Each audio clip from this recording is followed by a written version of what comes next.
Friends, स्वागत है हमारे चैनल में टीचिंग बाय वीडियो में आपका स्वागत है। पार्ट 2 को देखने से पहले आप पार्ट 1 को देखिए। हम लोग पार्ट 1 में पढ़े हैं पुष्प की संरचना, लघु बीजाणुधानी की संरचना पढ़े हैं और परागकण की संरचना पढ़े हैं।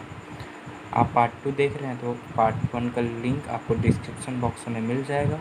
आप पार्ट 1 का लिंक पहले देखिए, उसके बाद पार्ट 2 में आए, जिससे आपको और बहुत अच्छे से समझ आएगा।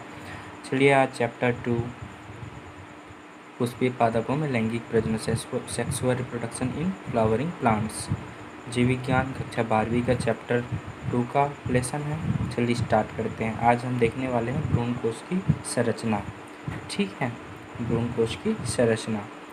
तो भ्रूणकोश की संरचना में क्या क्या होती है सबसे पहले डिस्कस कर लेते हैं। एक एंटीपोडल सेल्स होता है, एक सेंट्रल सेल होता है, एक पोलार न्यूक्लियाई होता है, एक एग सेल होता है और सिनर्जिड्स होता है और फिलीफॉर्म अपार्टस होता है, सीपी ऑफ सिनर्जिड। ठीक है, इसे हम पॉइंट वाइज अभी जानेंगे। आप बेटर रहेगा आप इंग्लिश में याद रखें।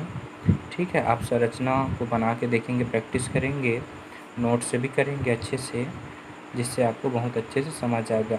अगर आप हमारे चैनल को लाइक नहीं किए हैं, सब्सक्राइब नहीं किए एंड शेयर नहीं किए तो लाइक कीजिए, सब्सक्राइब कीजिए एंड शेयर कीजिए टीचिंग बॉयज़ वीडियो को, और बेल आइकन के बटन को ऑल पे सेलेक्ट कीजिए, जिससे आपको डेली नोटिफिकेशन मिलता रहे। हम आपको फिजिक्स, केमिस्ट्री, बायोलॉजी तीनों का कोर्स कंप्लीट कराएंगे। ठीक है, चलिए आगे बढ़ते हैं। अब जानते हैं, एक प्रारूपी भ्रूणकोश 8 केंद्रक युक्त संरचना होती है, जिसमें 8 केंद्रक का विन्यास निम्न प्रकार का होता है। ठीक है, ये 8 केंद्रक युक्त संरचना होती है। ठीक है,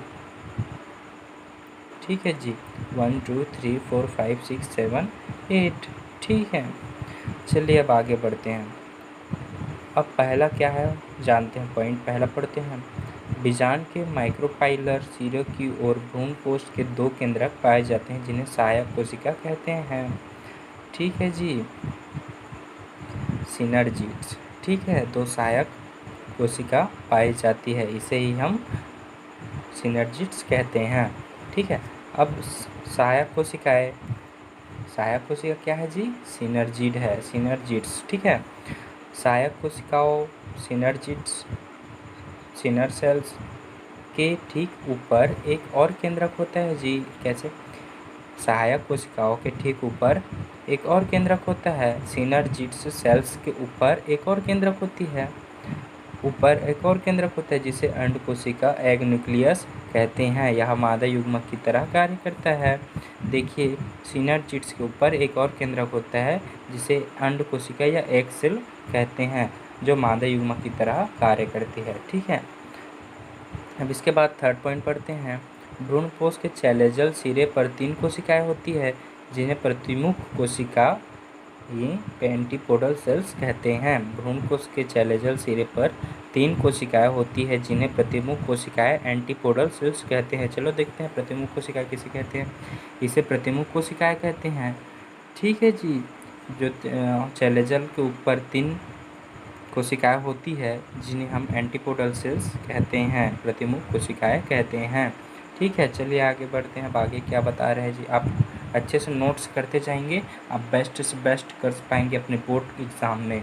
ठीक है, आपको नोट्स भी अच्छे से प्रोवाइड किया जा रहा है। अगर वीडियो क्वालिटी आपको अच्छी नहीं दिख रही होगी तो आप यूट्यूब में जाके वीडियो क्वालिटी को बढ़ा सकते हैं और अच्छे से पॉज करके धीरे धीरे लिख सकते हैं अच्छे से। चलिए आगे बढ़ते हैं जी। इसके बाद है भ्रूणकोश के संरचना में चौथा पॉइंट है, इस भ्रूणकोश के केंद्रीय भाग पर भी भ्रूणकोश के केंद्रीय भाग पर भी 2 नाभिक उपस्थित रहते हैं, जिन्हें पोलार न्यूक्लियाई कहते हैं।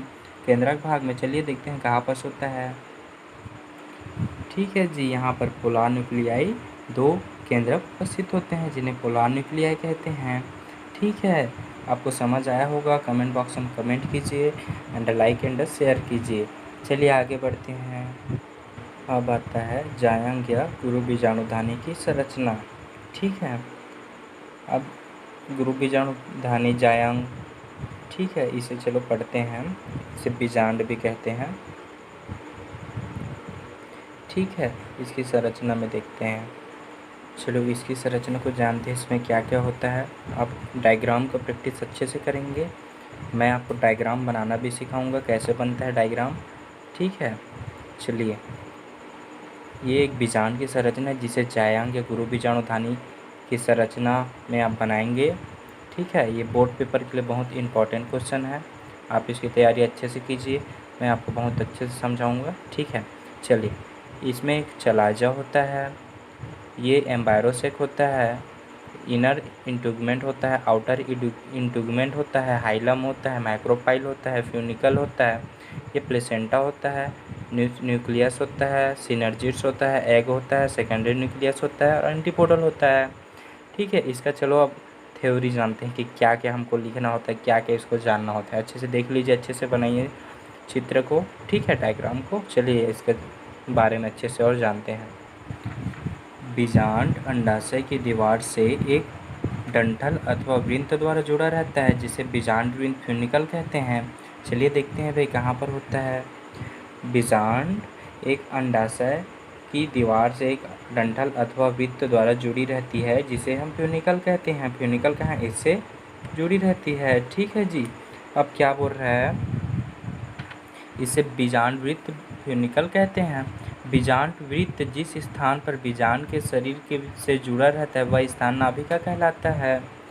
जो ये फ्यूनिकल है, जहाँ से जुड़ा रहता है फ्यूनिकल, उसे क्या कहते हैं, हाइलम कहते हैं। बीजांड वृत्त जिस स्थान पर बीजांड के शरीर से जुड़ा रहता है वह स्थान हाइलम नाभिका कहलाती है, ठीक है। इसके बाद जानते हैं, यह भाग पतली भित्ति वाली कोशिकाओं से निर्मित होती है, ठीक है। बीजांड एक द्विस्तरीय अध्यावरण इंटुगमेंट से ढका रहता है, लेकिन कुछ बीजांडों में केवल एक ही अध्यावरण होता है। कौन से द्विस्तरीय अध्यावरण से ढका रहता है, इनर बाहरी इंटुगमेंट और आउटर इंटुगमेंट, ठीक है, दो स्तरों से ढका रहता है। उसके बाद आते हैं,